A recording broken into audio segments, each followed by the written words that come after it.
Hello again, everybody, and welcome to Four Star Chicago Sports. This is the Halas Hall Hangover, and woo, I got over my heart attack, or near heart attack.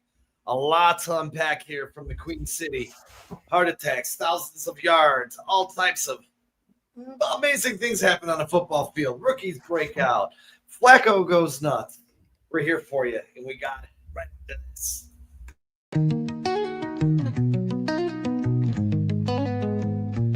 Windy City banners rocking 4 stars aligned. Dynasty dreams rise, Bulls in their prime. Cubs curse shattered, the victory divine. Fields be running, clock ticking on my timeline. Shot-town heroes, legends never fade. Black Hawks flying, cutting ice with the blade. White Sox diamonds, the Southside parade. 4 stars shine bright, legacies they made. Mike with the crown, air rain, no dispute. Sweetness in the backfield, Walter in pursuit. Bear down Sunday's midfield, battles cute. Chicago. Holy moly, true. The Bears go to the Queen City. They get revenge from Flacco. For those who don't remember, it was 2023 when Flacco threw 200 yards in the fourth quarter in Cleveland to lead them back to victory. Remember, they had a lineman covering a tight end down the field. That was awesome. We got a little revenge there. Most points given up by the franchise in a win yesterday in the Queen City in 15 points in 49 seconds. Man, I will say this. I think Joe Flacco looks better at 40 than he did at 25. I definitely walked away looking at him like bad AC joint. Holy cow. Tip your hat. What a performance. Bears defense, the epitome of bad. Boys, talk to me. How you feeling today after yesterday's heart attack in the Queen City? Kyle, go ahead. Yeah, man. I mean, you said it, Sean. I think I turned to you at one point and was like, Sean, I think I'm gonna have a heart attack. I mean, my heart was pounding out of my chest. That game had just gave me so much anxiety. It was just a thrill ride from start to finish. I mean, from the opening kickoff to the Caleb Loveland game-winning touchdown. Yeah, I mean, we've seen the Bears kind of mask these cornerback deficiencies. Obviously, they lost basically their whole secondary with Kyler Gordon, Jalen Johnson, Terrell Smith, Zoff Frazier. These guys are all out. And finally, they played a team that they just couldn't mask them anymore because T. Higgins and Jamar Chase are just too good for these backups, man. And that's what you saw on Sunday. I mean, we knew it was going to be a shootout. We talked about it all week, right, Sean? We talked about it Monday. We talked about it Wednesday. We knew this was going to be a high-scoring affair. I just didn't think it would end like that. I mean, I feel like they both scored the most points. Each team scored their most points in the fourth quarter of every quarter. And it seemed like defenses just kind of gave up and were like, whoever has the ball last in this game is going to win. Let's just get off the field as fast as we can. But I mean, the Bears pulled out another win, and I think that's 3 games now you could tally up for the Chicago Bears that if Matt Eberflus was their coach, they probably would have lost all 3 of these games. But yeah, I mean, what a thrill ride, right, guys? I mean, we talked about how the Cincinnati Bengals rush defense and their defense up the middle against tight ends was terrible with those 2 rookie linebackers. Kyle Monangai and Caleb Loveland, the 2 rookies, show up and have outstanding games, basically win the game for the Chicago Bears.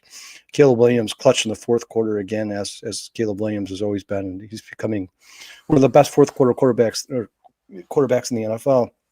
But yeah, I mean, there's a lot of work to do for the Chicago Bears, guys. This pass rush is inconsistent. They're getting better. They're a little bit better, but they're inconsistent. I think Austin Booker brings something that the Bears didn't have before, that NASCAR package. He's fast on the outside. He can bend. He's really flexible. But they need help on defense for sure. And I expect the Bears to make a move at the trade deadline tomorrow, but I don't think it's going to be a big splash move, any superstar or anything like that. But they need help in the pass rush, and they need to get their cornerbacks healthy. They need to get the secondary back healthy, because at the beginning of the season, guys, before the season started, we talked about how we thought that was the strength of this unit, and it's just fallen apart. And props to C.J. Gardner-Johnson, because I think he was probably the best of anybody in that secondary. If you look at the PFF scores, I think he was the highest-ranked secondary player for the Chicago Bears. But man, what a thrill ride. We saw more crazy plays from Ben Johnson, the Philly special, or as the Bears are calling it, hot potato. The to start the game, Cole Kmet throws that pass to Roma Dunze. You saw Tyson Bagent dump the ball off to Caleb. He ran for 15, 20 yards. I mean, there was just a little bit of everything in that game. The only thing there wasn't was defense. Yeah, I mean, I thought the Bears were much more efficient in the red zone. That was good to see. I thought Ben got creative and a little more aggressive in the red zone. I thought that paid dividends. But I thought it was a Sean and Kyle kind of game, to be honest. Kyle, you want that offense. You wanted that offense that can fire away and go toe to toe with some of the juggernauts and offensively in this league. And don't get it twisted, guys. Flacco, Burrow, doesn't matter. If you're throwing to those guys, they're a juggernaut. And the Bears were able to outlast them offensively, which was fun to watch. And then Sean, you've been talking about how we're watching every other team getting impacts and efforts from their rookies, getting winning efforts from the rookies on their team, and we saw that yesterday, and not just Loveland, but Monangai too. Those guys played a huge role. I thought they kind of carried the offense, to be honest. And yeah, I mean, the defense kind of took on, the bend don't break, which is what I feel like Dennis Allen kind of has to. That's kind of going to be their identity because he has to, because he is still lacking talent on the defensive side of the football, especially up front. But I think that's kind of the story of their health now, right, guys? It was bend don't break, and you broke because there's just too many injuries. That defense can't. I mean, I don't think this defense is as bad as it was yesterday, guys. If they're healthy, there's there's No. just no way. If you have Kyler Gordon, you have Jalen Johnson, you have the guys that make the biggest impact on your defense in there. It's a different story. It's just too much. These guys are going to get exposed by players like Chase and Higgins. That's going to continue to happen for the remainder of this season. Stevenson had a rough game, and if he's not holding it down, it's going to be rough. But yeah, I don't know. It's good to see the Bears bowling away on the road. They stole that from the Bengals. The Bengals defense obviously played dividends, but good for the Bears, good for Ben Johnson. And it's starting to feel, guys, like when you're getting the ball left with 47 seconds or whatever it was, you're starting to feel like we can win. You know what I mean? That's the thing that sticks with me from yesterday. When you're down to that little bit of time, this Bears team was infamous for losing those games consistently. Caleb Williams has been better since we've drafted Caleb. They've been better in those last efforts. And now that Ben Johnson's here, they're winning these games, guys. They're winning the games that we would never have won. Yeah, and a couple of great points there. I want to touch on something that Kyle said, but bringing up, oops, that's the wrong one. My bad. This is the one we want to look at, and they're very hard to see. That is really small. That is Captain Comeback, clutch in Chicago. This is the story of Caleb Williams. And, it was funny because I was actually putting this graphic together this morning, and on my way home earlier today, I actually heard on the score, it was, what was his name? Dan Weeder said that he was on the sideline, and after they scored a touchdown, he kind of glared over at Caleb. He said him and Caleb made eye contact. And he said he looked right at Caleb, and the look in Caleb's face was confidence that he was going to go out there and win this football game. And, we talk about a lot of things and about Caleb Williams, and I think the one thing that we've kind of figured out about him is when it's clutch, we can trust him. The reason he lost last year obviously was not him, but I think we can start. He's got that Captain Clutch gene inside of him. I don't know personally how I rate his performance overall yesterday. Kind of put this together to kind of see how it was. The 59% completion percentage, the 20 for 34, it is kind of the only thing that bothers me. I thought he ran really well. To have 22 receiving yards and a receiving touchdown is something you don't see on a stat line very much for a quarterback at all. But that kind of brings me back to what Kyle said, about all these trick plays, the exotics that they used, for the game plan. I thought the way they were used fit the moment, if that makes sense. Struggling in the red zone. Here's a special play. Let's get it into the end zone. I believe that Cole Kmet was a third down, so I don't know. It seemed like the exotics met the moment when he used them, and that's something that maybe we'll see more of to help spark this offense. I don't know. Something still gets me for yesterday's game because, and again, I guess I want to know, how do you guys rate Caleb's performance yesterday? I'm not saying, hey, 5 stars across the board. I don't think it was the worst.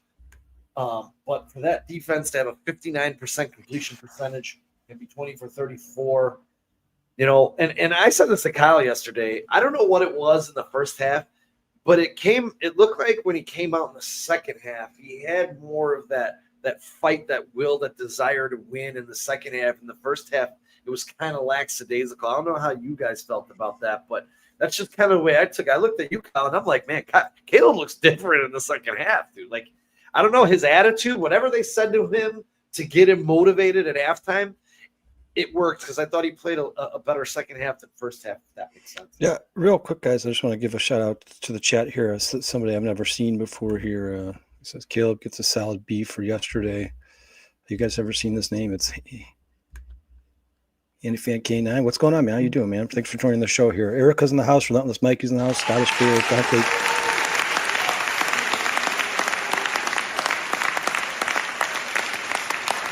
That's for you, Handy Fan. Yeah, thanks, Handy Fan. Appreciate you, man. Dante Purify, Laz, Breaking News, Bruce, Phil, everybody in the chat. Thank you so much for joining us. We appreciate John's here, Lindsay's here. So thank you, guys. Yeah, Sean, I agree with Handy Fan here. Maybe B plus, A minus, somewhere in there. But he's definitely, there's still some kinks he needs to work out. Caleb looks uncomfortable at times, and at times when he does, it was really just the second quarter, Sean. Because remember in the first quarter, I believe he was like 9 for 12, right? He looked pretty good. Yeah. We talked about that. And then the second quarter, he kind of fell apart, and his completion percentage plummeted. And we talked about it, Sean. We looked at each other. They're like, there's just no rhythm. There's no vibe to this offense. It looks very clunky. Like it's like there'll be 2 or 3 plays where they look absolutely amazing and they look like they're in sync and the timing's perfect. And then there's 2 or 3 plays where they look like they've never played together. And I think that stuff's going to get cleaned up the more into this season we get. Yeah, but you certainly like to see that completion percentage go up. Now, overall, guys, I mean, Caleb played well enough to win the game, and that's obvious, right? I mean, he ended up with 4 touchdowns. Obviously, one of them was a receiving touchdown, but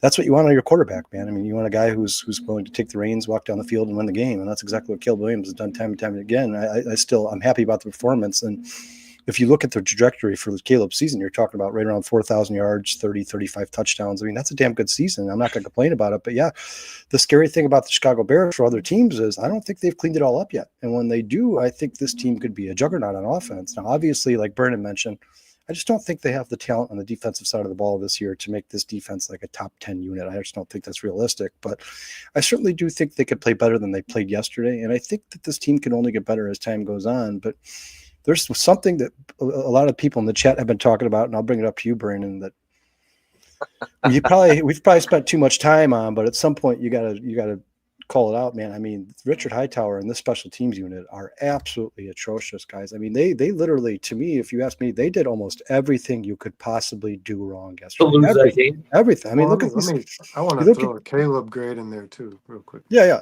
You look at these kick returns for the Bengals. You got 4 for 179, 2 for 63, 2 for 55. The averages are 44, 31, 27. You look at the Bears' averages, 22, 23, 22.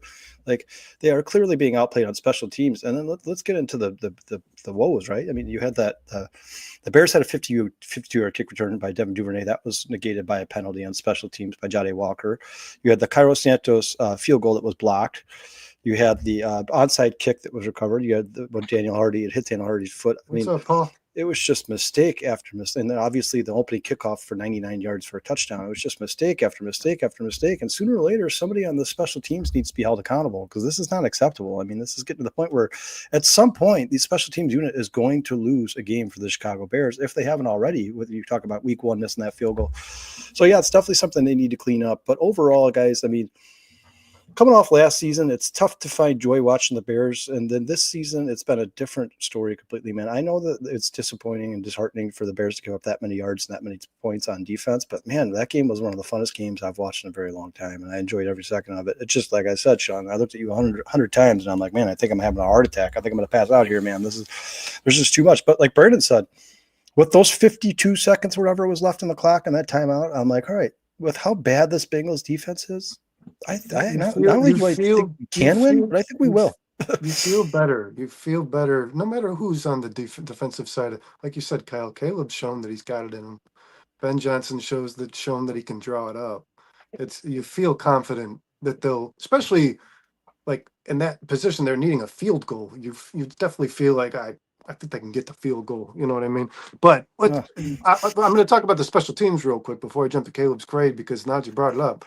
Yeah, it's certainly time to move on from Hightower. I have no problem changing guys if I feel something one way. This was the second ranked unit in the league last year. It's not good anymore. And beyond the mistakes that this unit continues to make on top of penalties, if he's the guy, and I would imagine he is, Kyle, who has the most sway in this decision, who decided that Santos.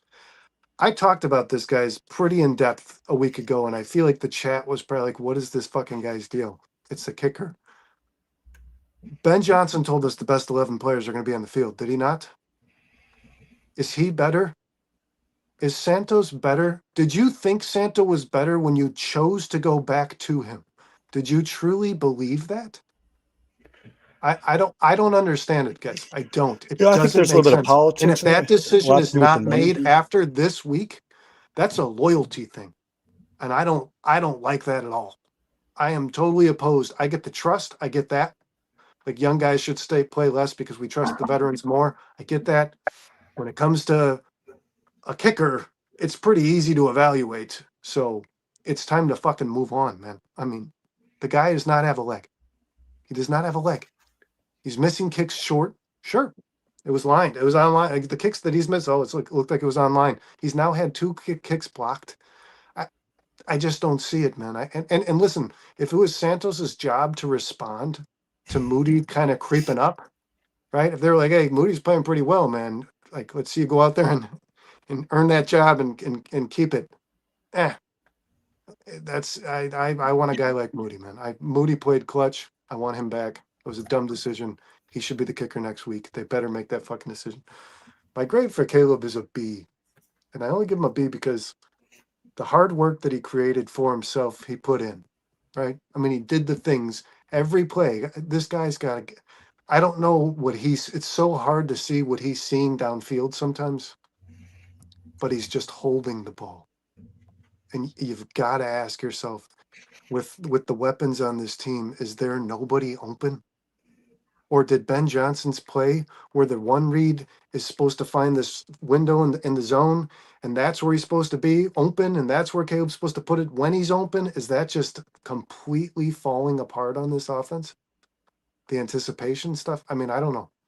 Caleb did a good job yesterday creating. He extended plays. He ran well, like Sean said.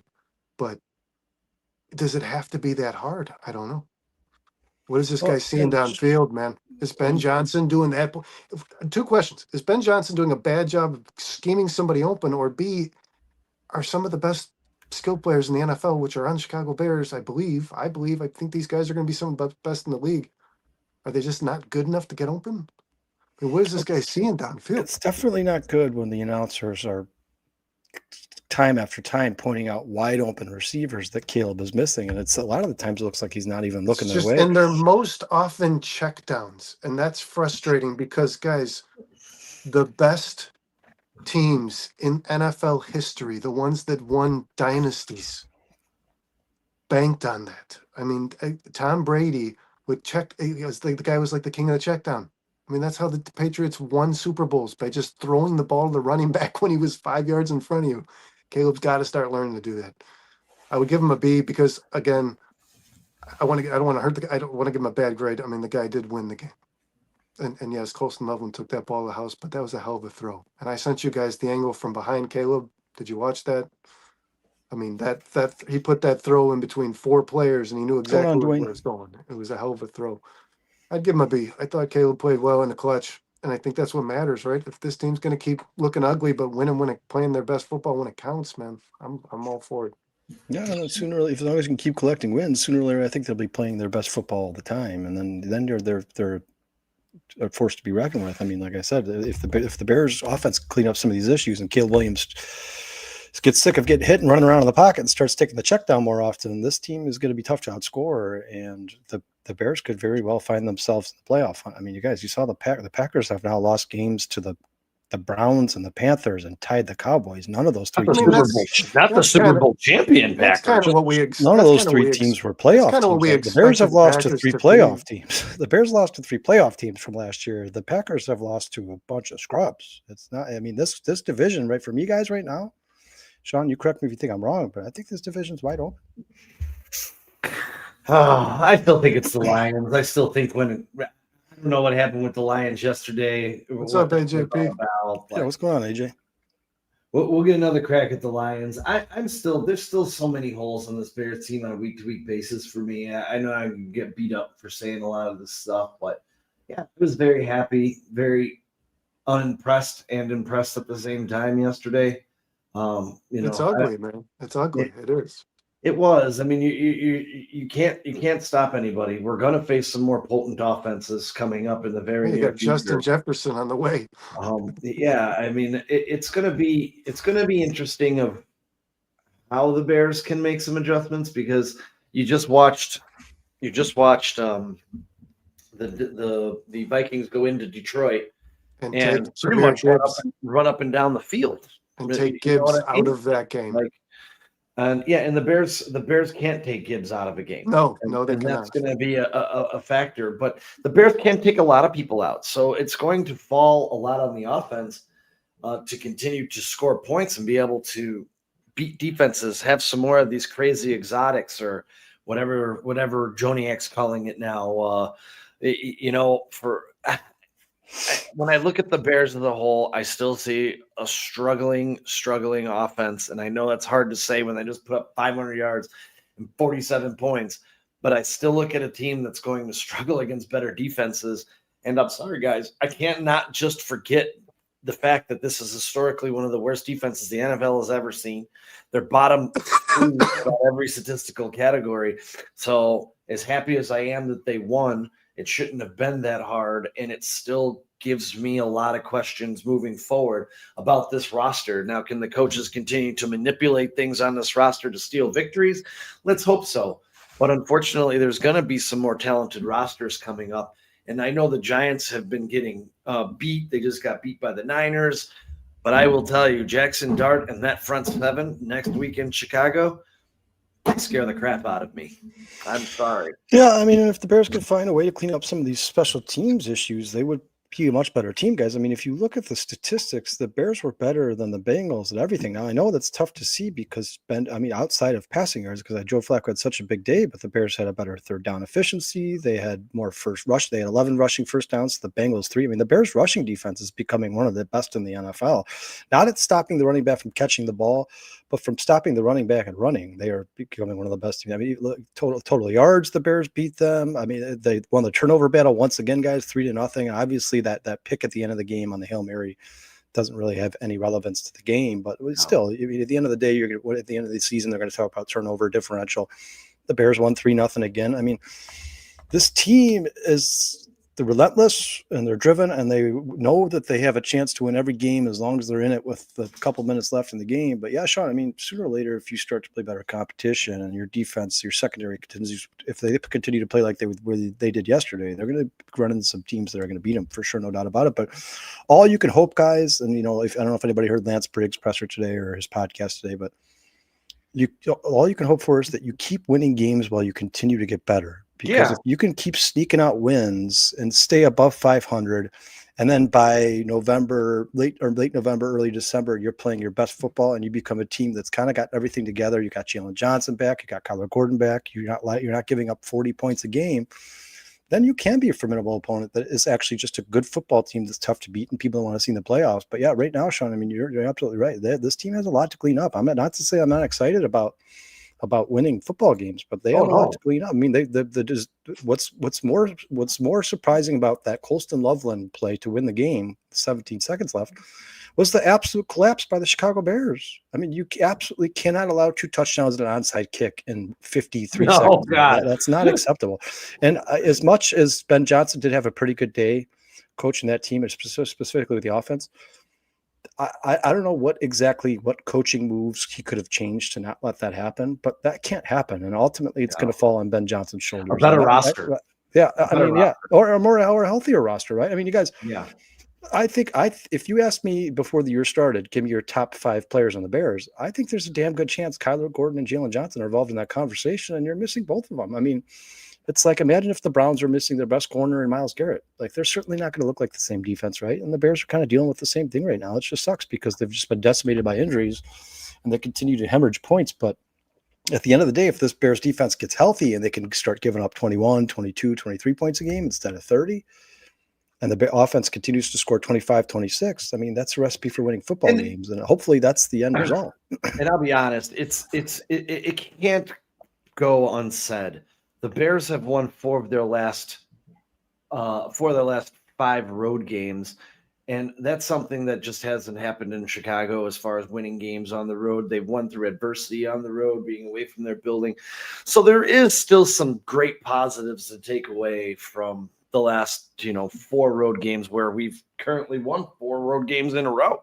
So Yeah, and no, actually three out of our last 4 we lost in Baltimore. Sorry. real quick, sorry, man. I just want to get to some of these chats, guys. The chat is on fire right now, man. These guys are pumping them out. Real quick, I think Lions run the NFC North. He said, shaking my head, good win. A win is a win. Yeah, we understand, but it's all about perspective. It's all about perspective, right, T? Like you want, for a fact that it's fun to win, but for a fact if the Bears continue to play the way they played on Sunday, they're going to start losing. So the goal is to enjoy the win, but also hope that the Bears can get some of these mistakes corrected. Sorry, Brandon, go ahead. Well, Dante says play with the lead, keep scoring, especially touchdowns in the red zone. I think playing with the lead is going to be really important for this Bears defense, Kyle. You said they've been really good against the run. They're they're taking the run out of the bag for some of these teams they're playing, man. I mean, like when the Bears are when they're scoring efficiently, like the offense did yesterday, the team they're playing is going to have to, but you got to abandon the run. I mean, like the Bengals were in a position to get back into that game where they had to throw the football. And that's where Chase Brown, like you said, Kyle, really burned them. But the one thing I will say, Sean, is like, they're playing the league's worst defense, and there's no doubt about that. But as opposed to a week ago, when the Ravens had some players back, but I still think that defense is one that's going to struggle. You didn't do it. You didn't do what every other team in the league seemed to be able to do against them. You didn't do what you're supposed to do. You didn't do what and if look the scores on this, after you said that, I looked this up. Jaguars put up 27, Vikings put up 48, Broncos put up 30, Lions put up 37 against this Bengals team. It feels good to know that the Bears can do this. Oh, for sure. Because they couldn't do it a year ago. It feels good to know that with Ben Johnson and Caleb Williams, like whatever the other team's weakness is that can be exposed, they will attack it. And they've done that in every game, whether they've approached it heavily with DeAndre Swift or thrown the ball out with Caleb. They are trying to find the weakness in all these teams they're playing. They've done a pretty damn good job of it. And I do believe this, man. Anything that Ben Johnson has focused on and said that he's going to fix does improve on this football team, regardless of the talent that he doesn't have. He said he was going to focus on the run game. It's been really effective since the bye week. He said he was going to focus on getting Colston Loveland involved before yesterday. Obviously, he made that intentional. And he said yesterday, guys, he's going to look at special teams. I have no doubt in my mind, now that Ben's told you he's involved, that will improve. I think that's what Ben Johnson's going to keep doing. He's going to keep attacking things as they get exposed. As they're exposed, he's going to approach them. Because special teams did their best job to try and lose that game yesterday. Well, I mean, the onside kick is not acceptable. And real quick, guys, look at some of these chats. The Scottish Bear says, Sean changed it. Sorry. Well, so he says, the Giants have won away this season. We win on Sunday. The key is the Vikings game. If we can walk away in Minnesota with a W, we are in contention for the NFC North.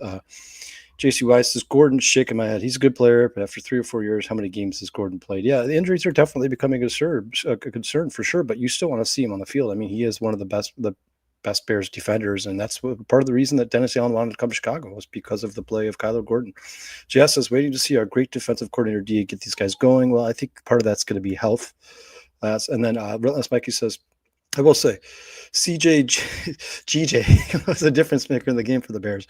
Good on him. Yeah, I thought for somebody who just jumped into a brand new locker room. He looked good too. Yeah, I thought he looked pretty good, man. I think he's only going to get better the more comfortable he comes with this locker room. Him and Austin Booker both made an impact on that game. And then it sounds like Purple Jesus is going to be going to the Vikings game. He says, next week is my second favorite game to go to. Giving nucks to Bears fans and saying Packers sucks is usually a highlight of my year for being a ticket holder.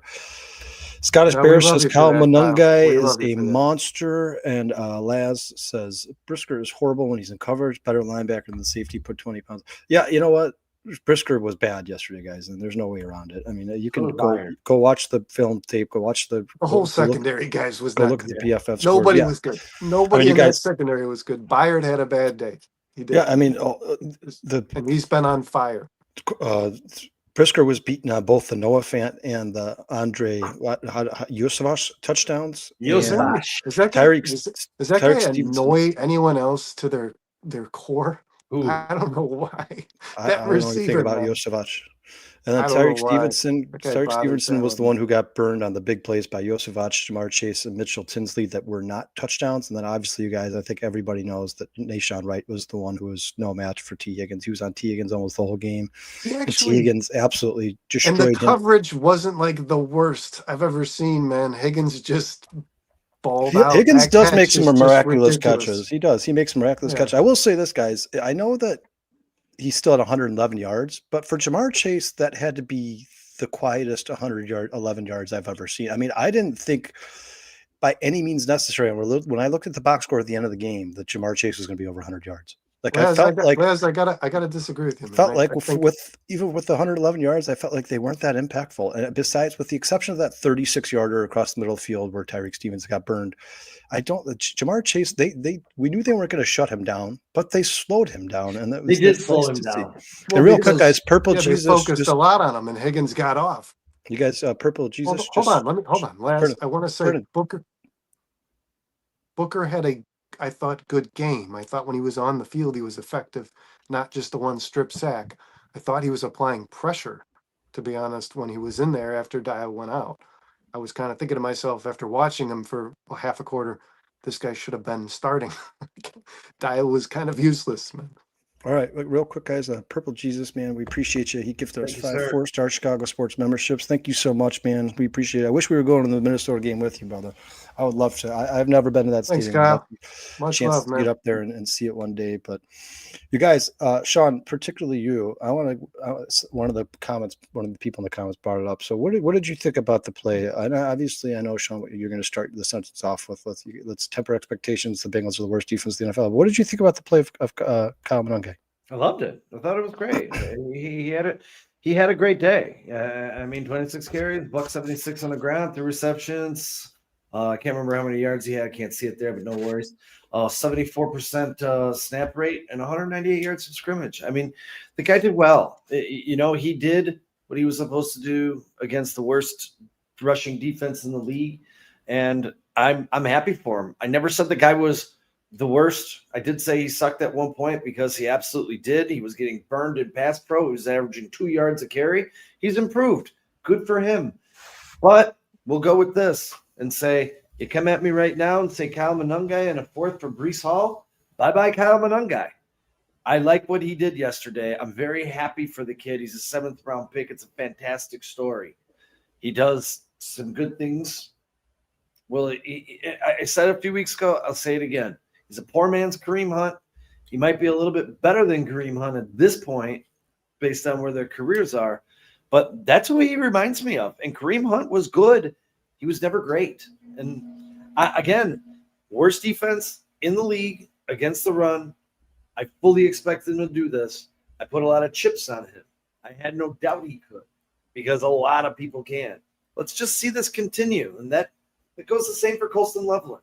I know everybody is head over heels. He had a great game, great performance. His previous high before this was 38 yards. Let's see him continue to be involved in the offense. Let's see him repeat this performance and be able to continue to perform at this high of a level against this tougher part of the schedule that's coming up. I don't want these guys to succeed. I just want to keep it in or not fail. I want them to succeed. I just want to also keep it in perspective of who was on the other side of the field yesterday, boys. Well, Real quick, guys. Mikey says, breaking news, Ravens sent a conditional 5th-round pick to the Titans for defensive end Draymond Jones. Where are you at, Pauls? Well, I think it's important. I mean, to credit Ben Johnson for installing these rookies, guys. And I know that he played out of necessity, Monangai, but these guys, you drafted these guys, you got to see them play. They got to have an impact. They have to. Your team wasn't good enough without them. They're supposed to be impact players. You're dependent on these guys. It's not a luxury. And I will say this, Sean. You told me the guy rushed for 60 yards yesterday. I fucking love Kyle Monangai. That dude is so much heart and just grit and motor. He laid out for a pass for no gain. You guys remember that play, right? I'm not knocking This dude went horizontal to catch a ball that wasn't getting him any yards anyways. And I think that he established his identity of running the football. It's very much different from DeAndre Swift, and it's almost exactly what the hell you needed. He is Can a I say guy this, who's Brandon? gonna just keep pushing forward no matter what. And I will say this: I didn't expect him to be as patient as he was. I thought he was a bull through the line kind of guy. He was patient as hell. He waited for things to open up. He snuck behind the line multiple times where nobody could see him. He was just gone because the guy's like 5 foot nothing. And then he just hit a hole, and he's got a little bit of burst. He's slow. I mean, he got caught every time. This guy's not going to break you, a 60-yard touchdown. But I really like the way he ran, and I think complimentary to DeAndre Swift. I think it's important to have Swift. That element's important. But I think the two of them together can be kind of what Ben Johnson wants. I'll tell you this right Not now. to the level in which he prefers, but kind of what he wants. If DeAndre Swift is in that role yesterday, he's probably over 2.25, and the Bears probably have. Well, that's fine, but it's not his first start in the NFL ever. I mean, the guy made the most of what the opportunity he was given. I'm not knocking his performance. I think I said that. He's an effort guy. You gotta appreciate that. He's an effort guy for sure. Yeah, I think both can be true, right? Are. Both can be true, right? Like Kyle Monangai, I think he's probably a little better than I thought because his vision does look good, and he does have. Everybody said he's a one-cut guy. I think he's more than that. I think he does. He's more. He can juke, he can spin, he could run over people, he could do a little bit of everything. But I do agree, Sean. I don't think one game against the Bengals, worst rushing defense in the NFL, means that he's special. But keep him involved. It is nice to have that compliment DeAndre Swift. Now would it surprise me if 2 weeks against the Vikings, Kyle Monangai has 14 rushes for 36 yards? No, that wouldn't surprise me in any way, shape, or form. You got to take advantage of bad defenses when you play them. And the same can be said for Colston Loveland. You guys, next week, Colston Loveland has 3 catches for 42 yards. It doesn't mean he's a bad tight end. This is the NFL. This is the learning process. Some of these games you're going to get bad defenses. You're going to look like a superstar in the NFL. And next game, you'll get a good defense who knows how to play tight ends, and you'll look pretty pedestrian. This is the way it goes. But at the end of the day, you just want to see these all three, including Austin Booker. You just want to see the trajectory continue to go up, right? I mean, they definitely played well enough to win this game for sure. They definitely both had major impact. And really quick, and you want to see when they can beat the guy across from him when the guy across from him is not as good. When tight ends are shredding this team, you want it. I said on our pregame show with me, Sean, and Jay, this is where Colston Loveland needs to show the world. I was the 10th overall pick for a reason because I'm playing a shit defense. I'm playing guys that I can beat. You need to see that from guys. If they are going to be the players you're hoping they're going to be, that's step one. When you have an opportunity against a defense that can't defend well, you need to exploit that. Colston Loveland and Kyle Monangai both did that. That shows you that they are one step closer to being maybe the guy you drafted them to be. Put them in positions. Put them in positions. Sean, go ahead. Go ahead. Yeah, I'm going to answer DJ. Number one, DJ, if you want to come at me because I said Colston Loveland was a bad pick, you're damn right it was a bad pick because the Bears' needs weren't Colston Loveland at tight end. And I'll say it a million times. I know, Brandon, you want to go here. But give me Tyler Warren every day of the week and twice on Sunday. And if you don't see the talent, I will say it. You don't know football. He's a better player. It's not really even close. They're not in the same book. They're not in the same page. They might not even be on the same planet. It's all said and done. They're not comparable. Honestly. You're right. They're not comparable because Tyler Warren is a lot better of a football player. Number two, you needed a star linebacker. You needed a left tackle. You needed a defensive end. You needed a lot of things that weren't Colston Loveland. So when I say it was a bad pick, that's what I mean because you needed stars that impact your football team on day number one. Like, let's see, I don't know, Tyler Warren has since the moment he's laced up the cleats. You need game changers. We spent all offseason saying there's not enough stars on this football team. So you pass on a generational talent. It doesn't make sense. And you can knock me all you want. I don't care. I will stand by it as their careers continue to evolve, and we will see who is right and who is wrong. I hope Colston Loveland can be a good tight end, maybe even a great tight end. Will he be generational? He's a good I don't tight think end. so. He's a good tight end already. Yeah, I agree Okay. with AJP here. I wouldn't have taken either of them, to be honest with you guys. I think he said Sean's right. Left tackle or defensive end would have been my pick as well. I think the Bears. I think Josh Simmons would have been the right pick for the Bears, considering he looks like he's going to be one of the best left tackles in football. I know he's a little bit banged up right now, but if you guys are watching, That the cannot entire play NFL is any banged up. role. We lost another 3 stars over the That weekend. cannot play a role though in how you evaluate Hold the on, really players quick, they DJ. drafted. It DJ, cannot. do you really Oh, think it's it because matters how you over age? evaluate Ryan Poles. I don't think it really matters over age. Well, I think 21 versus 23. I Sean, don't give a shit. Sean, I think his argument is No, he's been saying this forever. They drafted Colston because he's Colston Loveland's 21 a and this stud, guy's man. older. I don't I give a know, shit I who's know, but older. Who's better? what he's saying Who is better? The reason he's bringing up the age though is because he's saying that in 2 years, Colston Loveland will be just as good as Tyler Warren when they've played the same 2 amount of years. football. Okay, we'll see. We'll see. Maybe Because by I'll the tell end you of what. this I'll tell you season. what Colston Loveland can't do. He can't play H-back. He can't play quarterback. He can't run between the tackles and score you a touchdown. You know who's done all those things in the NFL and did them in college? Tyler freaking Warren, dude. They're not the same talent. They're not on the same level. They're just not. And I'll defend it. I don't even know why I have to defend it. I watch football. If you watch football, you see it too. I don't think It's not Tyler that Warren hard. would have been starting on the Bears though, week 1. Yeah, guys, Tyler Warren would have been starting on the Bears because his talent is undeniable. I He don't would have think been he the would have. best player on this I don't- offense if he was drafted by the Chicago Bears. They haven't put a single rookie on the field more than the next guy. They slow roll these players, man. That wouldn't have changed no matter who they Okay. drafted. You don't They put slow generational rolled talents with every a clipboard rookie. in their hand. I can dude. tell you this: if they They've drafted Josh slow-rolled every Simmons, rookie. if they drafted Josh Simmons, he would have been on the field. I promise you. I promise you that. Yeah, but yeah, the stars. Dante, to your point, the stars are just dropping right now, man. I think they went. Hey, DJ, it's my opinion. You can have your opinion. I'm watching it in real time, in real life. I can see who's a better football player. It's not comical. It could be comical to you all you want. I'm watching it in real time. I'm watching a difference maker on the field for 7 gosh darn weeks. Well, we're trying to figure out how to get Colston Loveland involved one time. And now he's the greatest tight end. I'm watching Bears Twitter. He's the greatest tight end in the world. He had his first game over 38 yards in 7 weeks. But now he's the best tight end in this draft. No, I don't think anyone's reevaluated. I don't think anyone's reevaluated their ceiling from before yesterday's game, though. I think that the hope for Colston Loveland before his performance yesterday was that he can be an elite, maybe possibly generational type player. That's your hope. You're taking a guy 10th overall. You are hoping that he is. You are hoping that he is one of the best in the league at the position. You know what? I don't think that anybody reacting to his performance. Tyler Warren.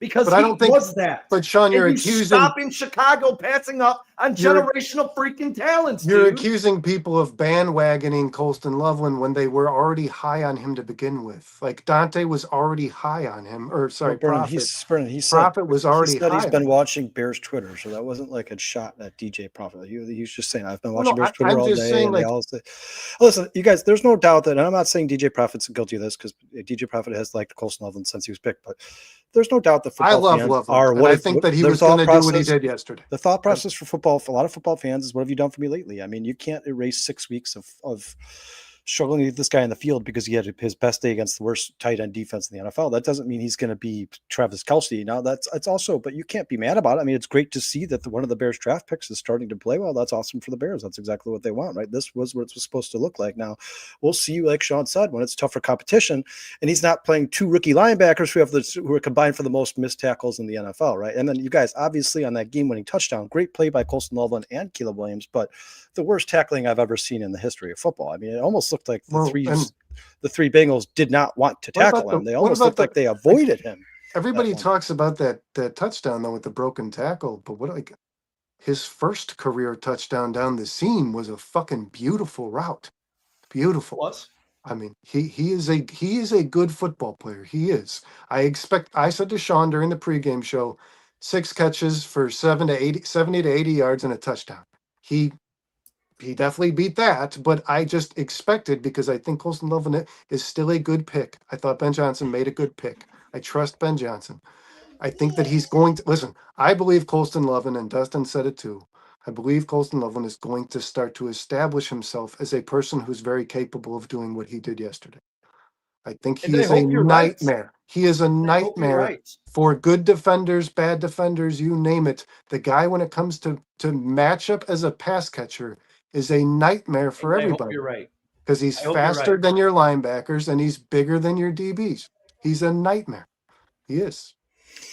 Yeah, you guys, there's no point to having the conversation about projecting because we don't know what these guys are going to do. We don't know who's going to be better, Tyler Warren or Colson Loveland. We don't know who's going to be better. I mean, I've seen people on Twitter today talking about Kyle Monangai versus Ashton Genty. Like, guys, I mean, like, first of all, two totally different situations. The Raiders have one of the worst offensive lines in football. The Bears just put over $100 million in the interior offensive line and drafted a right tackle top 10 3 years ago. I mean, just two totally different. It's apples to oranges. Ultimately, at the end of the day, you're going to have to wait for the trajectory of their entire career to see who's the better player. But yeah, it is nice to see the Bears rookies start to get involved. We'd like to see more of them. And to that point, guys, by all accounts, Ruben Hippolyte was very good on special teams. He had 4 tackles on special teams one game, and all of a sudden they decided to take him off the field, make him a healthy scratch, and all of a sudden the Bears were the worst special teams in football. Like, I don't approve. It's time to make some adjustments. We all said last week that's a terrible decision, and they paid for that, Kyle. That's a high tower decision. Working. I can almost guarantee you got to fix it, right? You got to fix it, and the special teams isn't working for the Chicago Bears, and it's something they need to clean up pretty quickly here because it is going to start costing them games. Real quick, guys. Mikey says, "Hey, did you hear the Dallas Cowboys are going to trade Matt Eberflus for a Starbucks barista?" I don't think Starbucks wants Matt Eberflus. When was the last time you think the Bears allowed a kickoff return for a touchdown and conceded an onside kick and a blocked field goal in the same game?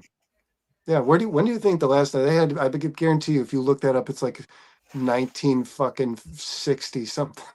That does not happen very often. And I'll say this really quick, DJ. Being rigid in my takes, I'm the first person to come on here and admit when I'm wrong, but I'm also not going to sit here and watch Bears Nation all day be mouth breathing meatheads, and just sit here and after one game dawn this guy as the greatest thing since sliced bread because he finally did his job against the worst team.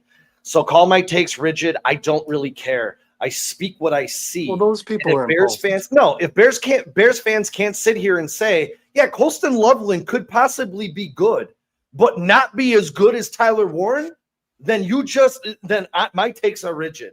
That's bullshit. Well, it could be vice versa, though. You could say that Colston Loveland could end up being the better player of the two. You can't evaluate. It's too soon. Listen, if he can, that would be great. But I will stand here and say I don't think we're ever going to see that happen because the talent levels aren't the same. They don't do the same things on the football. No, they're very different players. They're very different. Yeah, and you know what he is? He's a bad player to compare to. You don't pass up 5 tool players that do everything on the football field. I thought in this class, that Mason Taylor was the most comparable player to Colston Loveland. We talked about that during our preseason shows. I thought that Colston Loveland and Mason Taylor were I said this on the show. They're very comparable, but Colston Loveland's a much better version of Mason Taylor. You want to know what's funny? Because the Bears visited these guys. I'm rigid as fuck. And if you redid this draft class at tight ends right now, as we sit here, Colston Loveland isn't even in the top 5. He's not even in the top freaking 5. Go look at the numbers. I don't have to make this up. I'm watching it on the football field. All I'm saying is keep your perspective whole, guys. You're sitting here trying to beat me up. Right now, he's poking at you, Sean, because you're reacting, man. Yeah, I'm reacting. I'm reacting because I'm tired of looking at Bears fans. He's got his opinion. After we beat the Bengals in a game that was way harder than it should have been, giving up 14 points in 50 seconds and needing a miracle play, getting bad tackling from the worst secondary, and now this guy's better than Bowers. I mean, I've seen it all today. He's better than Bowers. He's better than Warren. He's the best in this class. Well, those are impulsive people. They do it all the time. Those are the people that hate Caleb today and love him tomorrow. Those fans are always the same. And they're not going to change. Loveland. They're going to tell you Monangai. They're going to tell you Monangai is the best player that ever put on a Bears jersey. I mean, some people are like that, man. Some people are fans that I love Colston Loveland. I didn't know who Kyle Monangai was. I'm very happy that he had the performance that he did. I thought he played. I thought he was an effort player. Listen, nothing jumped. Again, I'm not watching the guy thinking like he's Ashton Genty. And I did compare their yards per carry online today, but I got smoked for that. I shouldn't have done it. But I do believe that he was given an opportunity and he proved that he's got effort and he's gonna do his best. And that I like that about the kid, man. But Colston Loveland, no. Colston Loveland's the guy I expect to exceed expectations. The guy I expect to be better than the average tight end in the NFL. The guy I expect to stand out, a top 5 player at the position in this league. That's what I expect him to be. And yesterday he was that. And I think he can be that guy. I do. I believe the Colston Loveland ceiling is what he did yesterday. And I think it's like a consistent performance. I think that's the Colston Loveland ceiling. Well, Scottish Bears says the Bears should have drafted a defensive end in the first round and drafted Harold Fannin Jr. later in the draft. I guess he's a big fan of Harold Fannin Jr. He does look pretty good. I thought when they drafted Rome, they Paul should have Rodriguez drafted says Burks. fire We've polls, talked 2 about words, that a lot. fire poll. Yeah, and let's not make the whole show about Colston Loveland and Tyler. I mean, Or guys they should have drafted because it's too. just I mean, we're not. the point of the fact, guys, is it's nice to see these rookies get involved. Obviously, especially with you have Luther Burden go down. You're like, oh man, how will this impact the Bears? You had DJ Moore and Roma Dunze weren't practicing in the beginning of the week. DeAndre Swift we find out is not going to play in this game right before the game.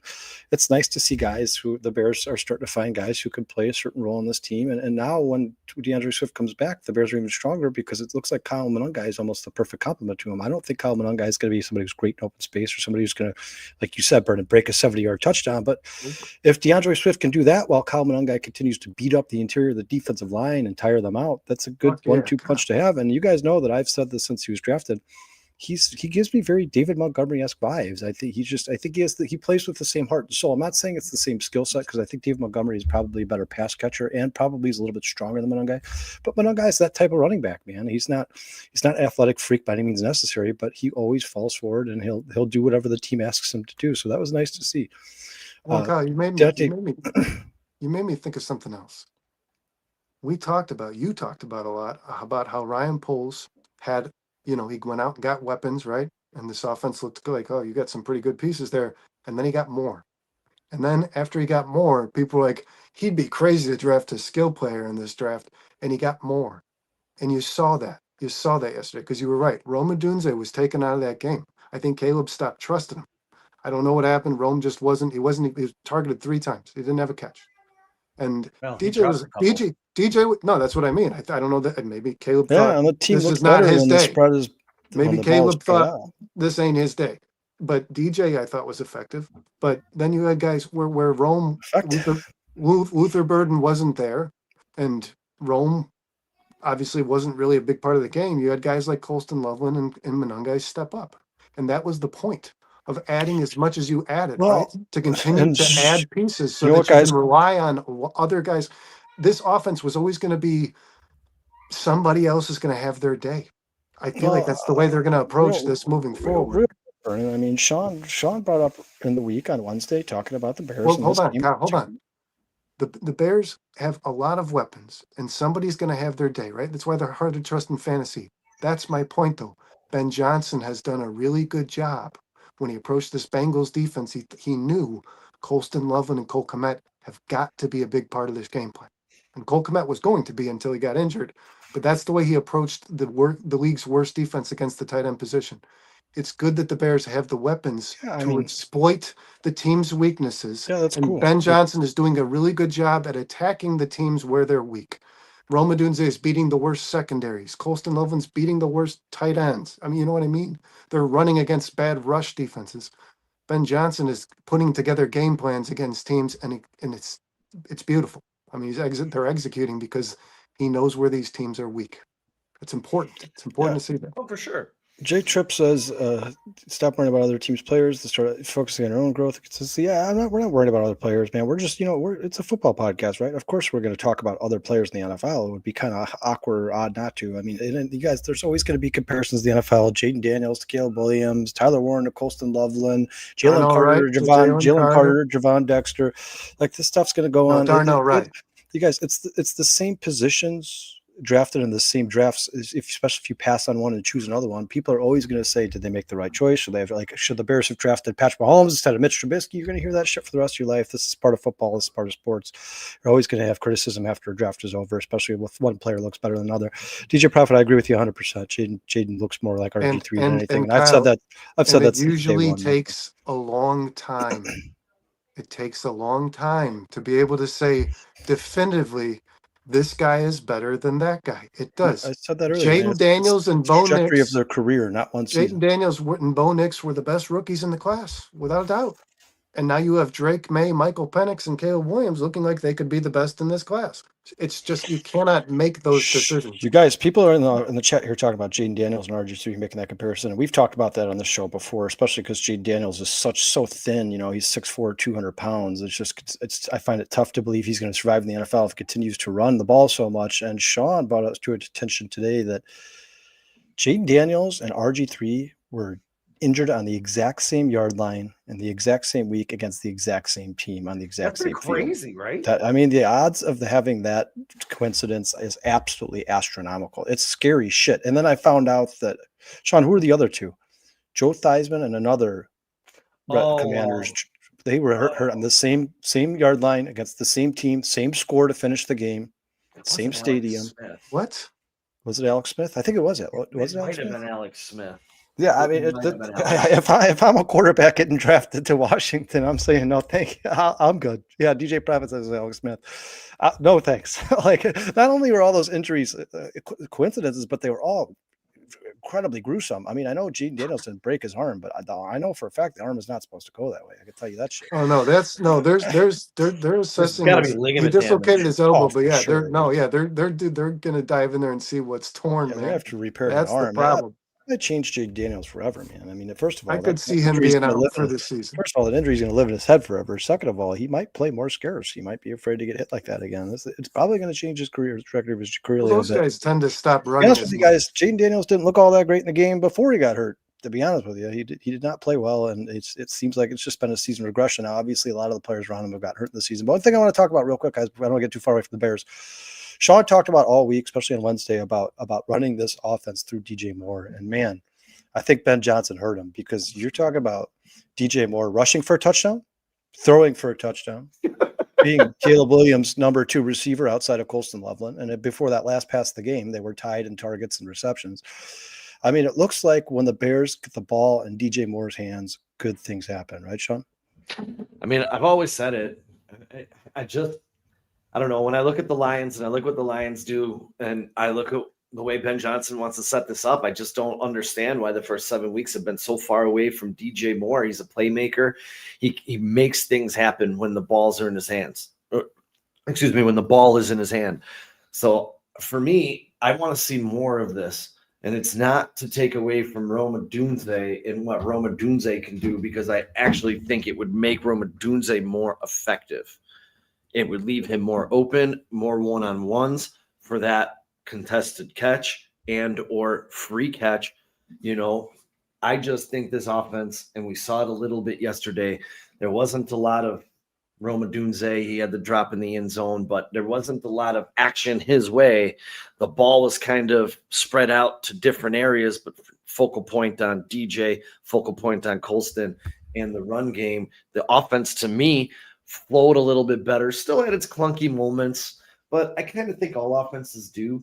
But I don't know. I like Rome. I just don't know running an offense through Rome is the right thing to do. I don't know. I mean, what do you guys feel about it? Yeah, I mean, Sean, We'll see. I think the Bears were trying to force the ball into DJ Moore's hands by making him a part-time running back, and I just think that's not DJ. I mean, maybe end arounds and sweeps, but I just don't think he's the type of guy who wants to run the ball in between the tackles. It looked like Ben Johnson was trying to find ways to give him the ball, and he got a lot more creative on Sunday against the Portis defense, right? He got him an end around sweep that turned into a touchdown. He got him to pass that ball, the Philly special. He passed that ball. He had four catches for some 75 yards. Like I said earlier, man, it just seems like when DJ Moore get the ball in his hands, good things happen. What do you think, Brandon? I'm more than happy to be able to say these guys are two very different players. They serve very different roles, and they're both need to be heavily involved in this offense. Both of them. I don't care who's better. I don't care who has more yards. They both need to be involved. DJ Moore, not Colston Loveland, is a comparable player to Tyler Warren to me. DJ Moore and Brock Bowers and Deebo Samuel and Tyler Warren are all very comparable players to me. I don't like to call them gimmick players because that takes away the value from what they do. They are guys who you can utilize in every aspect of the field. You can trust them. When DJ Moore got that ball to throw to Caleb, there's nobody I trusted more as a skill player in the Chicago Bears to throw that ball to Caleb Williams.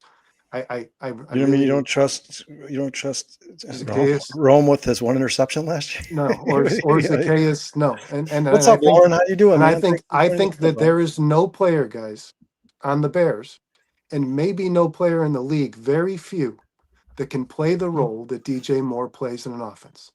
I think he's one of a fucking kind. I love him, and they need to continue to get him the ball. I agree with you 100%. However, I believe Rome is still the best wideout on this football team.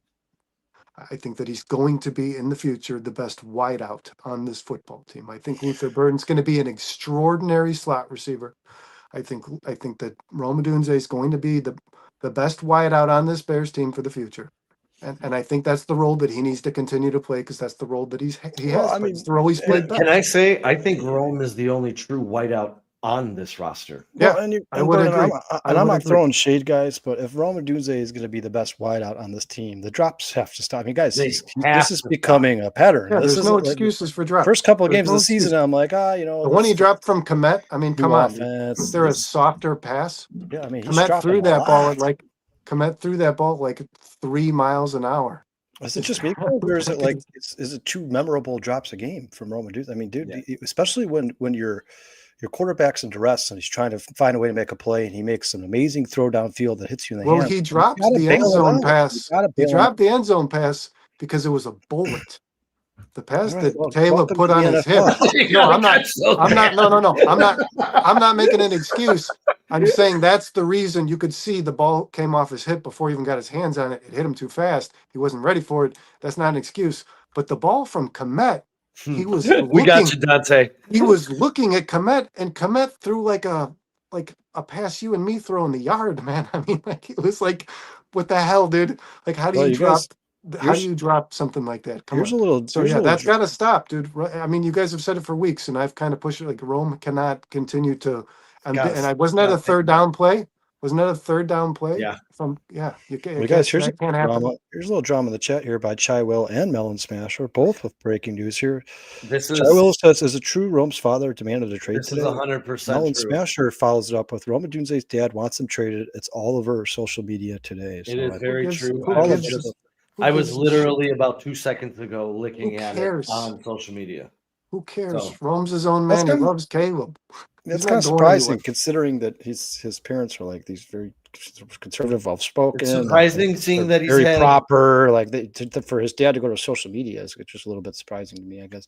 And he's going to be fine. Rome's going to have a big week next week. Watch. I'm going to leave you guys to wrap this up here shortly. But I think we do need to talk about one thing, man. Because this has always been a very high point of contention. Darnell Wright versus what Jalen Carter in that pick at 82.0. And I know a lot of people hate PFF, but out of right tackles and left tackles currently, as we enter week 10 of the NFL season, your number 4 overall is Darnell Wright, becoming that true elite tackle that he needed to become. Yes, that he has been steadily growing into, in my opinion, over the past couple of years. I mean, he finished top 10 last year, and now he's top 4. He just continues to grow, and he was an absolute He's top 4 in tackles. Yesterday. He was a tone setter. He was a tone setter yesterday. He wasn't just blocking people. He was finishing. I'm asking, is he top 4 this year in all tackles? It says right here, it says Darnell Wright is currently graded as the 4th best tackle in the league. Nice. This includes left and right tackles. That's who Darnell Wright needs to be. And that play that Kyle shared. Kyle, it didn't play the video, but I know which one. Yeah, that pancake block. Pancake block was violent. Scott says here, Darnell was pancaking people yesterday. He destroyed that guy. Not only did he put him down, all of Darnell Wright's weight landed right on top of that guy. He destroyed that guy. But on that play, Kyle, that you sent, Rome Odunze makes a really solid block on that play. Yeah, you guys, Vizzo Joe says, after the last game, Darnell will be ranked number 1 or 2. DJ Prophet says Wright is greater than Sewell. I agree. Yeah, I mean, I agree. He's an DJ, we agree on something. Athletic freak. It's hard to look at a lineman and know that, but he is a freak. Like he's a damn good player, But he's a damn good player. But the last few games in particular, guys, he's taken his play to another level. He's not just playing well; he's violent. He's violent, and he's setting the tone for the Chicago Bears. I mean, And he's he's hurting young. people. He's And he's making young. people leave the field for a couple plays because he's throwing them to the floor and landing on top of them. I mean, he is a big, powerful, athletic man. And we've heard Ben Johnson and the rest of this coaching staff talk about Darnell Wright, that he's a freak athlete. He's different. He's built different. They think he can basically moves do differently, anything he they said. ask him to. So, yeah, maybe at some point we can open up the conversation to him moving over to the left side at some point, like, because obviously the left tackle is most important in the field. Or But the right best now, tackle for right in now, football guys, if he let's just stays on keep the- him right where he's at and let him continue to be one of the best tackles in the NFL. DJ Prophet says him and Jonah Jackson are road grading that side of the line. Yeah, Jonah Jackson's been the last 2 games has been a completely different player than he was in the first 3 games. I don't know what's going on in the first 3 games of the season with Jonah Jackson, but he was Definitely not playing good. well. Yeah, now that these guys are starting to learn each other's habits, Everybody but the strengths and left tackle, man, weaknesses, is they're all playing good football. Yeah, Theo Bennett, unfortunately, he looked his worst to not. me. He looked his worst to me. And it's not like the Bengals are known for getting after the passer and have this daunting defensive line. No, I mean, he's Theo just Bennett he was gets getting beat by a beat bunch so of people. quick, man. What's up, Yeah. Machine 77? Thanks for joining the show, man. The Chicago Bears win, baby. It's sex Appreciate machine. Sex you. machine. Yeah, I got it. Thanks, guys. What did you say? He's constantly machine and all of the 77. replays. Guys, YouTube always picks on us for saying anything and everything wrong. So Yeah, they do. just try And to be all of the careful. replays, though, I when I was texting Dustin, he's always chasing a player down. The next like 4 plays, he was chasing a play. Theo Bennett, he gets beat so quick, and that's Yeah, what's he does- killing him. He's really good in the run game. He's He not is. good in Oh, the he's pass. phenomenal. Listen, He's guys, phenomenal in I the don't want to run make game. this a bash Theo He's Bennett not. thing He's because not like he's had moments where the it's worst like, guy yeah, they've like, had he's at the holding his position own. in the last decade. But he's had moments where I'm like, oh my God, Theo, that guy who's getting into the backfield consistently. I've never heard of this guy. Like this guy you're Yeah, playing he is had a not rough one of the day, man. best. Like He you're had a rough day. gonna start getting the Aiden Hutchinsons and these Yeah, it's guys. gonna get bad on You're gonna that get side. Micah man. Parsons twice, bro. Like you gotta. I mean, if you're one letting of this guy beat you, we're in trouble. even when he's holding his engage when he stays engaged in his block, he's getting like just bowled back into Caleb's lap, man. You know what he didn't get He's- though? He didn't get Austin Bookered. Because what Austin Booker did to that tackle, to get that strip sack, was absolutely amazing. I mean, it looked like that Khalil Mack play where after the play he threw that guy to the ground with one hand.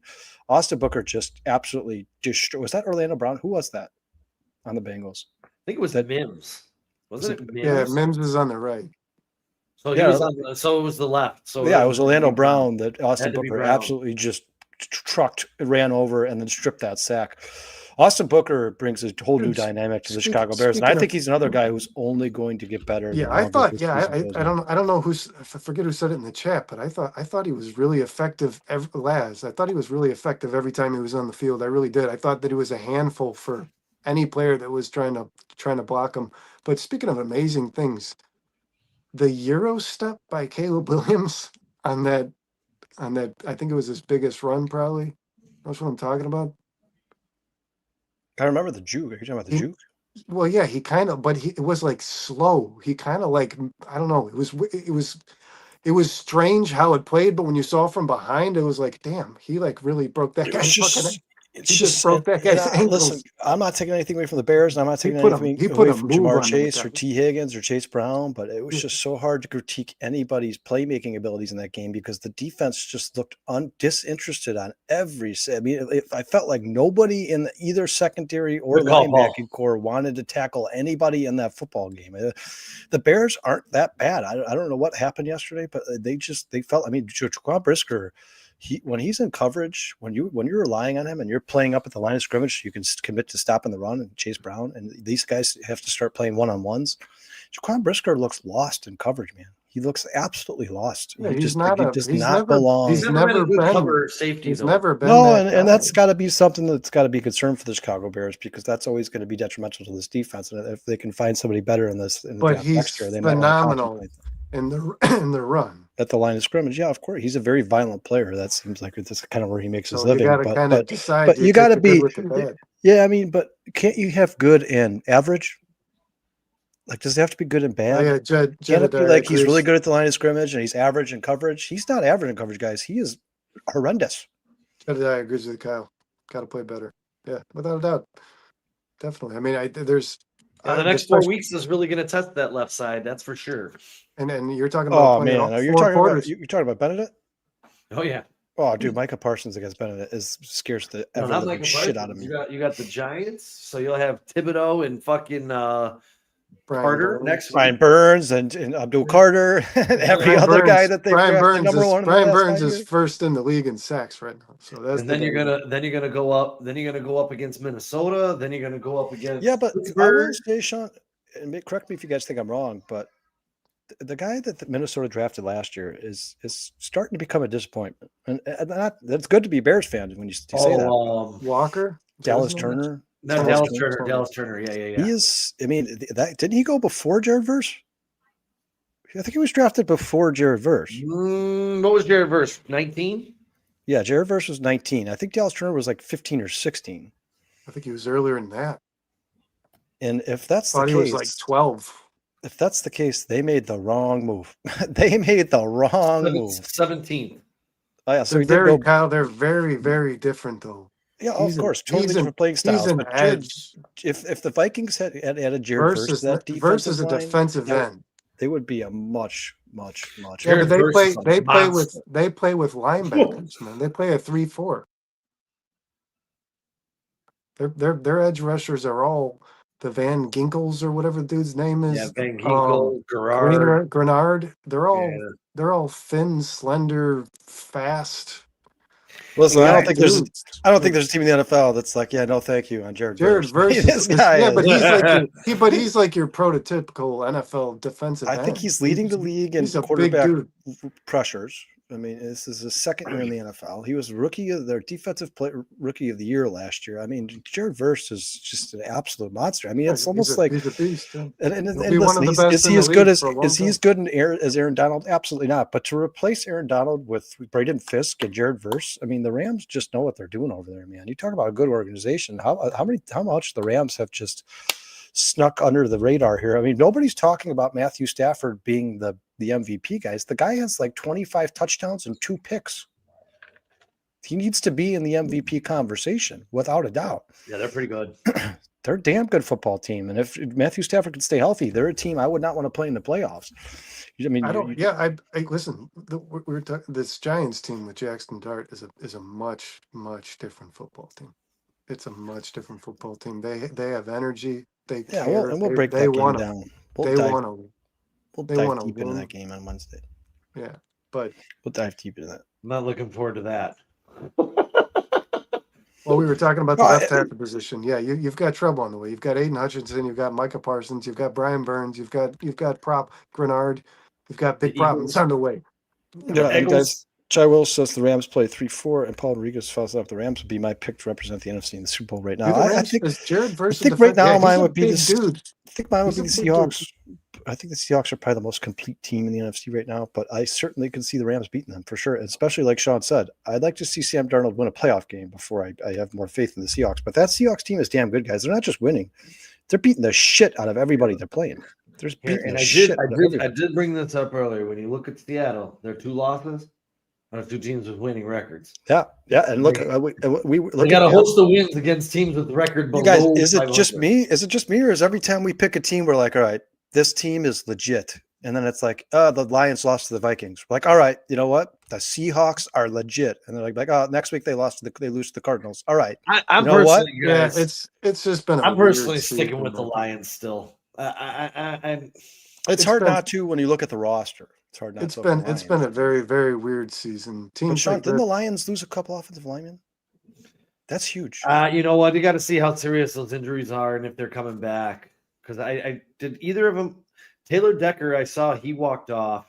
Well, the Lions just couldn't run the football. That's their bread and butter. I know Decker walked off because I saw. Sean and I watched the game, man, and the offensive linemen were leaving the field every other play. I'm like, Jesus, what's going on? I think that was one of their problems yesterday, Brandon. They lost linemen, and it made it extremely hard to run. But we also, Kyle and I were watching the game.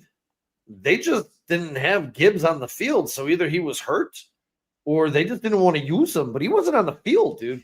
Well, Sean, but Montgomery didn't run very well. On top of that, I didn't think either running back played very well. No, they were both bottom up. But Sean, on top of that, we looked at each other, we're like, This is the Lions defense I've watched for the last 4 No, months. What the they fuck is got going on? smoked, dude. They couldn't stop a nosebleed. They every single receiver was wide open, and Aaron Jones was getting like 12 yards of carry Well, on a yeah, couple when drives. I'm JJ like, what is going McCarthy on? scores 3 touchdowns against you, you probably look a lot like the Bears did. the AJP, first week you're of the not season. putting the Rams in there, man? Is it possible McCarthy's not as bad as we all thought he was? No, I think it is. I think it's possible that Kevin O'Connell might be the best coach ever to his coach offense in the history of football. I think that's. I mean, I think you could put me in Minnesota. I think You McCarthy's could put me in about to look- Minnesota, and I'd throw a couple touchdowns, man. I mean, it seems like it doesn't matter who's playing there. Kevin O'Connell makes them look good. I think McCarthy's about to look like shit all over again. I'm going to be honest. I hope so. I expect so. Yeah, quiet game. Can By quote Aiden me on Hutchinson. that. What? Quiet game by Aiden Hutchinson. Oh, Sean, I know you got to get out of here. Is there anything else you guys want to talk about in terms of the Bears Bengals before we get out of here? No. Let's see here. Let me look at my notes. Oh yeah, the one thing we didn't talk about, dude. Oh, you guys didn't talk about Montez Sweat. Well, really quick. The Bears had 5 drives of over 70 yards in a game for the first time in the Super Bowl era this weekend. We should definitely mention that. For as clunky as things look, that has to be talked about because that is Chicago Bears history right there. That's pretty awesome. You know, when you have 5 of these touchdown drives, 70 yards, it's not something you just luck into, especially in the Super Bowl era, man. That's time of So- possession right there. That is swallowing up. And time that's of how possession. scary it is, dude. We had 5 possessions of 70+ yards, and they hung with us. Because they were scoring. They were scoring in like 2 minutes. I'll tell you what, if the Bengals would have put any money or any effort or time or good draft picks into the defensive side of the ball, they may have created one of the most unstoppable offenses. I agree. I mean, T. Higgins, Jamar Chase, and Chase Brown is They're unstoppable. one of the most deadly things. I'm like, God, every play there's somebody, one of these guys is wide open every single play. And then Brandon, They're like you all said, guys that can create. Brandon, like you said, after they catch the ball. even when Nashawn Wright was pretty tight in coverage, T. Higgins would just pull off some miraculous catch. I'm like, God, this guy's unstoppable. Oh, he had 2 catches where he was just draped all over. You might have even thrown the flag, man, and he just came out with the ball. I mean, that dude, he is the real deal, man. I mean, Jamar Chase gets all the flowers over there, but Higgins did some shit I didn't know he was capable. I didn't know he could make. I mean, that catch over Wright's head was ridiculous. Yeah, we have a way too early prediction here, guys. Sex What are you Machine gonna says Chicago Bears will win this Sunday against the New York Giants, and then we'll be 6-3. That would be monumental, guys. If the Bears could go 6-3, if they beat the Giants and go 6-3, I think they'd be hard pressed to get left out of the playoffs. I mean, you probably project they're going to be favorites against the Browns, right?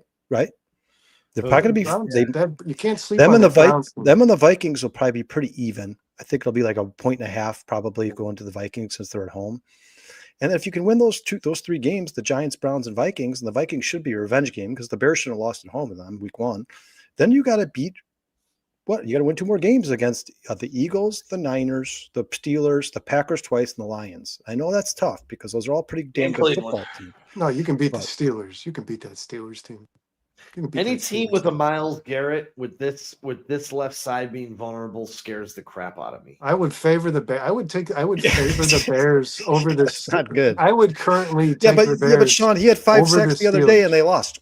I guess that's true too. I guess that's true too. He said, he's like, I'd give all 5 sacks, those sacks back if we could have just won the damn game. Like, yeah, you're in a team with a terrible offense. And as Miles, DJ pointed out just a little bit ago, rest in peace, Deo. So we don't have to talk about Dio anymore until 2026. It's almost sad, and shame on Poles for that signing because it's almost like you don't care. Exhilarating. Like, you it's almost almost don't care. exhilarating that because Austin Booker is going to be is on the field starter. now. He is the starter, and there's but we're so thin, man.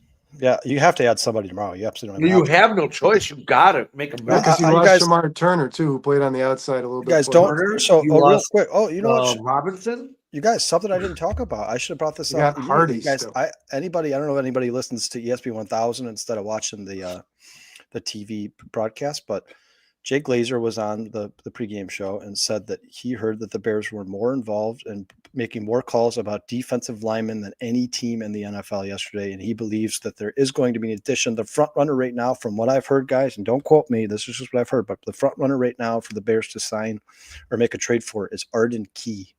Don't ask me anything about him because I don't know much about Arden Key, but I've heard of Arden Key. I've heard that's somebody that the Bears are considering kicking the tires on. I also heard the Bears are still kicking the tires on one team running back, the Jets today. Brees Hall, yeah. I think that would be epic. DeMarcus Walker is a free agent. I thought I read something about the Bears contacting him. Well, not only that, you have returning Asante Samuel. He's listed on ESPN on the Bears. DeMarcus Walker. Well, he's no, not him. Asante Samuel was cleared today. I think Bruce put that in the chat earlier. I read that earlier today. But he is cleared today to rejoin regular NFL football activities and any football team. So, is there any is there any defensive lineman on the Bears practice squad? Nobody worth talking about. I'm not gonna. I like DJ Prophet's comment here. He says Shamar was starting to look good at the end. Yeah, you know what sucks is the only reason he was playing the end. We all thought it was because the Bears coaching staff wanted to see him as defensive end. From what I understand, listening to the pressers and listening to some of these sports writers, the reason Shamar was playing at the end is because they moved Deo inside permanently because Deo was so bad on the outside they didn't want to see him out there anymore. So him and Shamar basically just switched. But I agree with you, Prophet. I said this to Sean numerous times. That Shamar one hurts because he looked flashy to me. He looked like he was starting to become a good football player, and that's pretty rare for rookie defensive tackles. Man, they usually take a long time. Yeah, Tano Passanier was picked up. I forgot who signed him, but I know for a fact he was signed. You never let him go, huh? The last couple of weeks.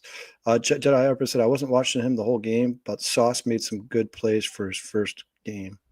So he's talking about CJ, I'm assuming. Passanier was picked up by the Indianapolis Colts. Yeah, it was the Colts. Yeah. What's up, Cliff? How you doing, man? Long time to see. He says, hey guys, what's going on? What's going on, Cliff? How you doing, buddy? Thanks for checking in on this fine. Yeah, and DJ says Shamar played in college until the other Shamar came into school and they moved him inside. Yeah, we know he has been used all over the. I think he's played all 9 positions, right? We do have a defensive end on the practice squad, so keep your eyes peeled for that. If they don't make a move that they like. Guys, they have to. Jamry Chroma. Oh, great. Jamry, not gonna. Yeah, he's from. Dante just put it up there for you. He's from Rutgers. Oh, you can hang out with Monangai. Yeah, the Bears. You guys, I think we all agree that the Bears have to add somebody before 3:00 tomorrow, right? A defensive end, defensive tackle. Somebody needs to be added to this defense because if they're one injury away from having like 3 defensive linemen, dude.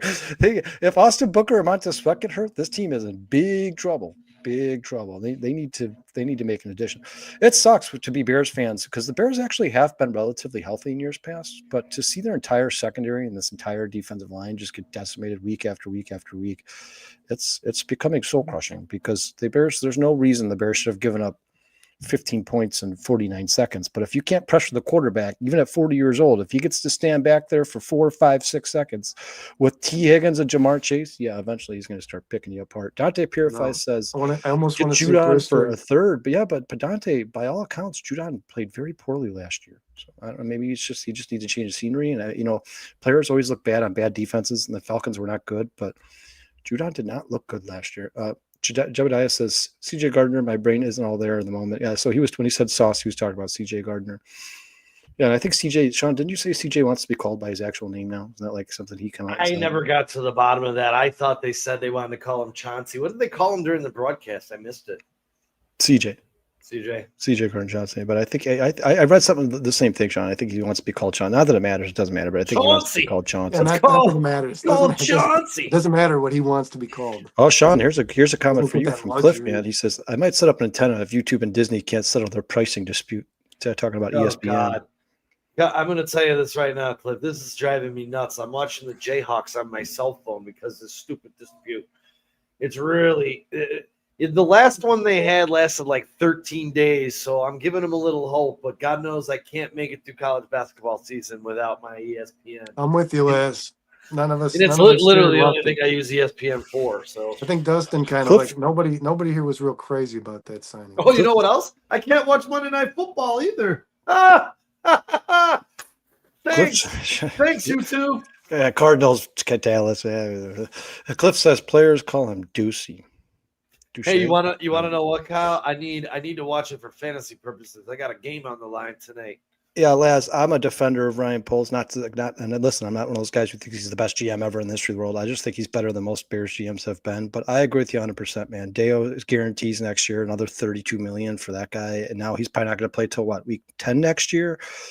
I mean, obviously he couldn't predict the injury, but just from the watching him play, that was not a good signing by Ryan Poles. Deo Adebadigo does not look very good. And then Sean Cliff says with the dispute between YouTube and ESPN or Disney, he says billionaires fight for more money. Yep, 100%. that's exactly what it is. Well, the consumer suffers. Yep, the consumer that's been loyal to the NFL for the last 60 years. You want to know what's funny? I didn't even know this dispute was going on. I turned on the TV to watch college football on Saturday. I'm like, why is there no college football? Did it have a message? Did it have like a message? Was it like it did? Due to the current contract dispute. No, it said at the top. It said we're no longer carrying Disney something, and I was just like, oh, I don't care about Disney. It said Disney Channel. I'm like, I don't care about Disney Channel. I didn't put two and two together at first. You guys don't worry. Sean's got a way to watch ESPN. Sean and I both have our. Ooh, shit! Oops, I didn't mean to do that. Yeah, because I'm watching the Jayhawks right now, my friend. Jebediah says, I've heard there are streams in the East where you can find all the games. Yes, those definitely exist. You got to be careful with some of them, but yeah, there's streams from all over the place that you can. Well, I'll be honest, guys. I have a broken Fire Stick on every television in my house. There's really nothing I can't watch. I prefer the live streaming networks because the picture is better, but I'll do whatever I got to do. I'm going to watch the Blackhawks on a broken Fire Stick at 9:00 tonight. So Sean Chywell says, get a C box. You can watch any game you want. I've never heard of that. C box? I don't know what that is. Bernard, do you know what that is? What's a C box? I have no idea. Chywell, help us out, man. I've never heard of this thing. Yeah, I'm going to look it up right now. C-box? Don't be throwing out C-box without explaining. There's so many of them now. There's so many different streaming options, and there's so many different like boxes you can buy where you can pick 20 channels and you only pay like there's all kinds of letters. There's A boxes, B boxes. Oh, dude, this is badass. It's for Android, dude. Yeah, Sean DJ says, don't get the stream pole. Yeah, you gotta be careful with them. Just broke Fire Sticks, man. Strictly YouTube. That's the only place you can find anything ever. YouTube. Well, here, DJ. I'll First let Star you know Chicago Sports. We are every football game. Yeah, I was gonna say I'll let you know this. The network I'm on is run by military, and the military is not in this country. They're in the UK sending the signal back here. So I think I'm okay. We'll see. We won't name the 3-letter organization. All right. Anything else you guys want to get out of here before we let these guys go watch some Monday Night Football? Well, in tribute to his strip sack, Sean. Yeah, you guys. Montez Sweat over his last 4 games now has 3 passes defended, 3 sacks, 2 forced fumbles. 2 forced fumbles. I think it's 6 tackles for loss. And the most tackles of any defensive lineman. So listen, is he 4 passes deflected? Is he living up to the $100 million contract? No, maybe not. But right now, there is no doubt that. No, I would say he is right now, Kyle. Now you can say it. Without Montez Sweat, now's the time. Well, yeah, I mean, but you guys always compare because he's top 4 paid, so he's not going to get you 15, 16, 17 sacks, even at the rate. If he keeps playing at the rate he is, he's going to be at 12 or 13 sacks this season. Which is what I said going into the season. I take 12 or 13. That's what we need. I think 10 to 13 would be a great year for Montez. And I said we need that Montez Sweat. That's what we need. It's not just that, guys. The pressure, and I know people are sick of hearing this. I know we've talked about this too many times as Bears fans, but the pressures do mean something, and Sweat's getting back there a lot. He's getting back there a lot. Sweat's been playing well. He's been playing good football, and they're not really. It's not. We're not. The pressure's not there, man. But I do believe, obviously, as the chips fall, it's not going to get much better. But I do believe Booker might present more opportunity for the rest of these guys as well. Hey, Les, Sweat are playing good. Les says Montez sack is an asterisk. He was untouched. Hey, Les, listen. the year that Mark Anderson had what He's 14 made sacks, plays. whatever it was. He's made plays. I'm going to It say was that. a lot of them were untouched. A lot of them were free runs at the quarterback, but I wasn't They complaining all about the were. 14 sacks. I can tell you that shit. If they want to bust their coverage on the offensive line and Montez gets back there and he continues to try to strip the ball out of the quarterback's hand, I'm all for it, man. Please leave that guy unblocked as many times as you possibly can. Somebody should put that highlight reel together. Mark Anderson's rookie year. Do you guys Every remember sack. the? I got a Mark Anderson signed jersey. I don't know if he got blocked on any of them. You guys, it wasn't Sunday. It wasn't the Bengals game. I think it was the game prior. It was the Ravens game where Montez Sweat was one-on-one with the quarterback, and I'm like, oh man, Montez is so big. This guy's And gonna he run got right around him. And he ended up sitting on his Yeah, lap. he sat there and he waited for him and he grabbed his ass and he pulled him down. I mean, Sweat is a very athletic guy. He's He athletic just as needs hell, needs to make a bigger impact for the Bears for what they're paying him. And Dude, the best play he made this year was the fingertip. He deflected the pass to I can't remember which running back, what game. There was a halfback, a check down in the flat, like just waiting to go for 50 yards. And Sweat fingertipped the pass and knocked it down. And that a defense, you don't see defensive end making plays like that. I mean, he was stretched about as much as he could be. That was a hell of a play. Dante's just rubbing it in. And he got the sack the next play. That was last week, I think. all right, got a guys, sack anything the else? next Anything play. else you want to talk about, Sean? Go out your. Well, we Yes, got a ma'am. couple things to talk about. Let's start with this. Anything you want to get out there before we wrap up? Shit, fuck Green Bay. All right. Fuck yeah. Let's go. Fuck yeah. That a boy. Awesome. Austin Booker.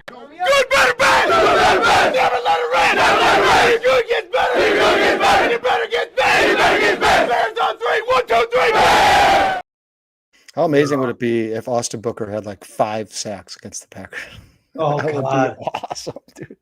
God, I love me some Austin Booker. And we can just waive his contract over Packers fans. Not yeah. Cliff says you guys see the Bears finally covered running back in the flat. Yeah, but let's face it, Cliff. I mean, Chase Brown destroyed Chase us. Brown had 14 targets, and I think he ended up with 9 catches for 75 yards or something like that. So they certainly didn't do a good job of it. And I'll say this on the way out, and I told this to Kyle. I've only really hated one Bear in my entire life. I don't hate Colston Loveland. I don't hate Kyle Monangai. I did hate David Terrell. That guy can kiss my ass.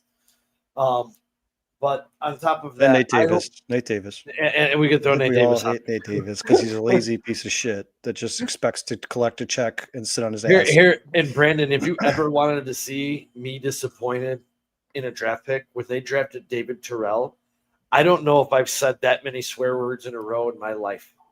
I hated that pick. When they I hated drafted him. Mitch Trubisky, I was infuriated. I didn't really know enough about Mitch to hate him. That was the problem, Sean. Nobody did because he played 11 fucking games in his career.